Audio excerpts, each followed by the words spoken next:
నమస్తే, welcome to Disha TV. Cabinet విస్తరణ అంశం ఇంకా పెండింగ్లో ఉండిపోయింది. అది పెద్ద సమస్యగా మారిపోయింది తెలంగాణ ప్రభుత్వానికి. కొంతకాలంగా ఆశావాహులు కూడా మంత్రి పదవి కోసం ఎదురు చూస్తున్నారు. వాళ్ళు చేయని ప్రయత్నం కూడా లేదు. అయితే ఈ అంశం మళ్ళీ తెరపైకి వచ్చింది. ఈ మధ్యన మనం స్పెషల్ అసెంబ్లీ సమావేశాల భాగంగా ఈ అంశాన్ని కూడా మాట్లాడుకున్నాం. ఆ సందర్భంలో కూడా అన్నా మాకు మంత్రి పదవి ఎప్పుడు వస్తుంది అని కూడా ఆశావాహులు ఆవేదన వ్యక్తం చేసి ఎదురు చూసే పరిస్థితికి వచ్చింది. ఇక సీఎం రేవంత్ రెడ్డి ఢిల్లీ పర్యటన ఎప్పుడున్నా కానీ ఈ అంశం మళ్ళీ తెరపైకి వస్తూనే ఉంది. ఆశావాహులు ఎదురు చూస్తూనే ఉన్నారు. ఇక తాజాగా సీఎం రేవంత్ రెడ్డి అలాగే దీపాదాస్ మున్షి, దాంతోపాటు డిప్యూటీ సీఎం భట్టి, దాంతోపాటు ఉత్తమ్ కుమార్ రెడ్డి కూడా ఢిల్లీకి పయనమయ్యారు.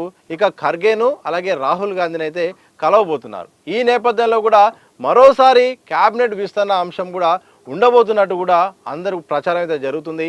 ఈ ప్రచారంలో భాగంగా ఆశావాహులు కూడా ఎదురు చూస్తున్నారు. ఈసారి ఎలాగైనా మంత్రి పదవికి రావాలి, మంత్రి మండలిలో కూర్చోవాలని కూడా గంపెడ ఆశలు పెట్టుకున్నారు. ఒకవైపు ఎందుకంటే ఈ సందర్భం ఎందుకు వచ్చిందంటే సిఎల్పి సమావేశాల నేపథ్యంలో, ప్రత్యేకంగా నిన్న ఎల్పి సమావేశంలో ఎమ్మెల్యేలందరూ కూడా అక్కడ హాజరయ్యారు. ఈ నేపథ్యంలో సీనియర్ లీడర్లకు అలాగే ఎమ్మెల్యేలకు జరిగిన సంభాషణలో భాగంగా ఈ యొక్క క్యాబినెట్ ఇస్తున్న అంశం మాత్రం ప్రధానంగా తెరపైకి వచ్చిందట. ఎట్టి పరిస్థితుల్లోనూ ఏమైంది ఈ అంశం, అసలు ఎందుకు ఇంత పెండింగ్లో పెడుతున్నారు, 14 నెలలు అవుతుంది, ఇంతవరకు కూడా అలాగే ఉండిపోయాయి, 6 స్థానాలు ఉండిపోయాయి, కనీసం 1, 2 ఇచ్చినా అయిపోద్ది, ఇంతవరకు ఇటు ఇబ్బంది అవుతుందని కూడా అటు ఈ అంశం కూడా తెరపైకి వచ్చింది. ఇక ఢిల్లీ పర్యటన నేపథ్యంలో ఇటు సీఎం రేవంత్ రెడ్డి కానీ, భట్టి కానీ, ఉత్తమ్ కానీ, అలాగే దీపాదాస్ మున్షి కానీ, ఇటు ఏఐసిసి అగ్రనేతలైన ఖర్గేతో అలాగే రాహుల్ గాంధీ ముందు మాత్రం ఈ అంశాన్ని పెట్టబోతున్నట్టు తెలిసింది. ఇక క్యాబినెట్ విస్తరణతో పాటు 2-3 అంశాలపైన కూడా అక్కడ చర్చకు వచ్చే అవకాశం ఉన్నట్టు తెలిసింది. ఒకటి కులగణన అంశం, 2 వర్గీకరణ అంశం. ఇక విస్తరణతో పాటు మరో అంశం ఏంటంటే లోకల్ బాడీ ఎన్నికలు. లోకల్ బాడీ ఎన్నికల్లో పార్టీ ఎలా ముందుకెళ్ళాలనే దానిపైన కూడా దిశానిర్దేశం చేసే అవకాశం ఉన్నట్టు తెలుస్తుంది. ఈ నేపథ్యంలో ఈ అంశం కూడా తెరపైకి వచ్చే అంశం ఉన్నట్టు కూడా వార్తలు వస్తున్నాయి. ఒకవైపు ఇప్పటికే దీపాదాస్ మున్షి గారు కూడా జిల్లాల వారీగా కూడా ఆశావాహుల లిస్టును, అలాగే సామాజిక సమీకరణ నేపథ్యంలో వాళ్ళ లిస్టును, అలాగే పార్టీకి సేవలు చేసి సీనియారిటీని బట్టి కూడా కొంత లిస్టును తయారు చేసి ఆ లిస్టును రాహుల్ గాంధీ ముందు పెట్టబోతున్నట్టు తెలుస్తుంది. అంటే ఇక మొత్తానికి క్యాబినెట్ విస్తరణ అనే బాల్ మాత్రం అక్కడ రాహుల్ గాంధీ చేతిలో ఉన్నట్టు తెలిసింది. సో రాహుల్ గాంధీ నిర్ణయంపైనే ప్రధానంగా క్యాబినెట్ విస్తరణ ఉండబోతుందా లేదా అనేది అయితే ఆధారపడి ఉంది. ప్రధానంగా ఇటు లోకల్ బాడీ ఎన్నికలు ఉన్నాయి. లోకల్ బాడీ ఎన్నికల లోపే క్యాబినెట్ విస్తరణ చేస్తే ఎలా ఉంటుందనే దానిపైన కూడా చర్చ నడుస్తుంది. ఇటు పార్టీ అధిష్టానం కూడా ఆలోచనలు చేస్తుందట. లోకల్ బాడీ ముందే విస్తరణ చేద్దామా, చేస్తే పార్టీకి ప్రయోజనమా లేకపోతే నష్టమా, ఎవరైతే ఆశావాహులు ఎదురు చూస్తున్నారో వాళ్ళకు కనుక ఒకవేళ మంత్రి పదవి రాకపోతే వారు మరి వచ్చే ఎన్నికల్లో ఏమన్నా దూరమయ్యే అవకాశం ఉంటుందా, వాళ్ళు సహకరిస్తారా లేదా, ఏమైనా నష్టం చేస్తారా, ఎవరైనా అసమ్మతుండి బయటకు వస్తే పార్టీకి ఎలా ఇబ్బంది అవుతుంది, ఇలాంటి అంశాలు కూడా అధిష్టానం యోచిస్తుందట. ఏదేమైనప్పటికీ ప్రస్తుతం అందుతున్న సమాచారం ప్రకారం మాత్రం లోకల్ బాడీ ఎన్నికల కంటే ముందే క్యాబినెట్ విస్తరణ ఉండే అవకాశం ఉంది. ఇక ఎన్ని స్థానాల్లో ఉంటుంది అనేది కూడా ఒక ప్రశ్న అయితే ఉంది. 6 వరకు అయితే ఉంది. ఎందుకంటే మొత్తం 18 స్థానాల్లో భాగంగా 12 మందికి అయితే ప్రస్తుతానికైతే మంత్రిమండలి ఉంది. మరో 6గురికి అవకాశం ఉంది. ఉన్న పలంగా 6గురికి కాకుండా కనీసం ఒక 3గురికైనా ఇస్తే బాగుంటుందని కూడా ఇటు పార్టీలో చర్చ నడుస్తుంది.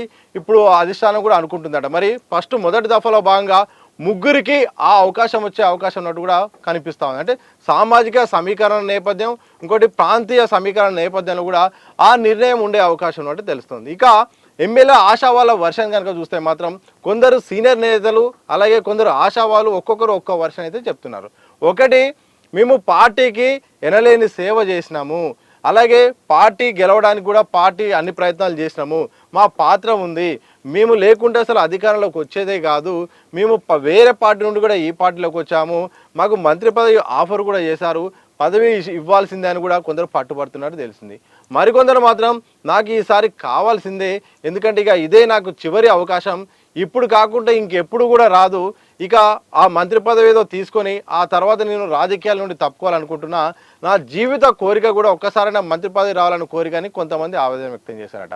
ఇక మరికొంతమంది కూడా మా జిల్లాలకు ప్రాతినిధ్యం లేదు, మా పరిస్థితి ఏంటి, జిల్లాలో కూడా తిరగలేకపోతున్నాము, మాకు పార్టీ పరంగా మేము బలాన్ని ఇచ్చినా కానీ మాకు జిల్లాలో ప్రాతినిధ్యం లేకపోవడం వల్ల ఇటు పార్టీకి వ్యక్తిగతంగా మాకు కూడా చాలా నష్టం జరుగుతుంది, ఎట్టి పరిస్థితుల్లోనూ జిల్లాల సమీకరణలో భాగంగా మాకు అవకాశం ఇవ్వాల్సిందని కూడా కొంతమంది జిల్లాలకు సంబంధించిన ఆశావాహ ఎమ్మెల్యేలు కూడా ఇక అధిష్టానానికి అలాగే రాష్ట్ర దృష్టికి కూడా తీసుకొచ్చినట్టు తెలుస్తోంది.